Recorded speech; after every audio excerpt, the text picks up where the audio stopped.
Okay, I'm going to try this one more time. This is just going to be a quick video to show you how to float an item. You need the item that you want to float.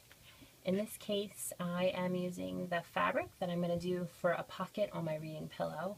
It's cut to size, and my hoop with stabilizer already in it. If you look at your hoop, it should have some markings in the center of your frame. This just tells you the center of your embroidery field. It'll have it for all edges.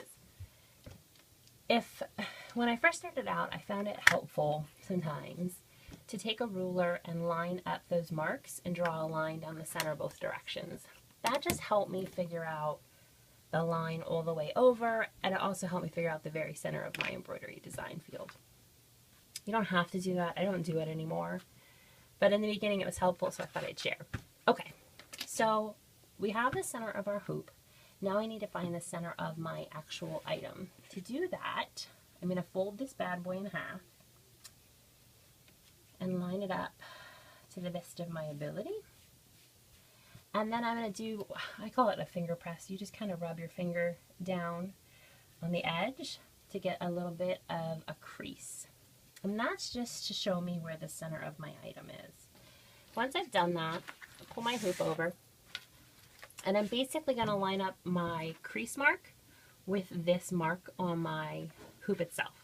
So I don't know if you can see, but the crease is lined up there, and then I'm going to move it a little till it's lined up there.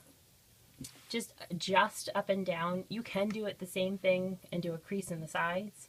I like, for my pockets, I like my design a little higher up. So for me, this would work. Once you get it situated how you want it, you take this over to the machine, run your basting stitch, and then you'll stitch your design out.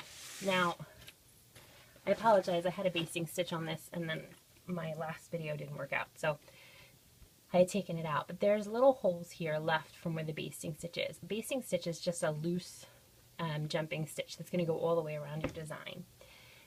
Once you're done with it, you take it out of the hoop.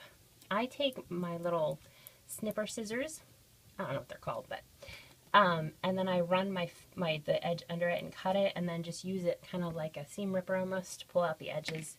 I do the bottom where the bobbin is, because if you get that done, the top part literally will just fall off.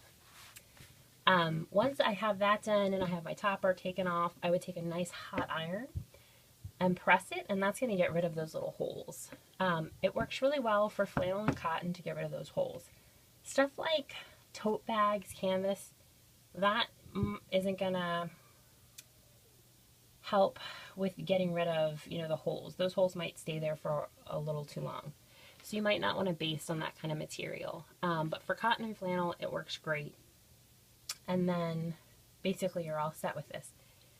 If you don't have the basting stitch, you could use pins, or some digitizers sell or give away basting files for different hoop sizes.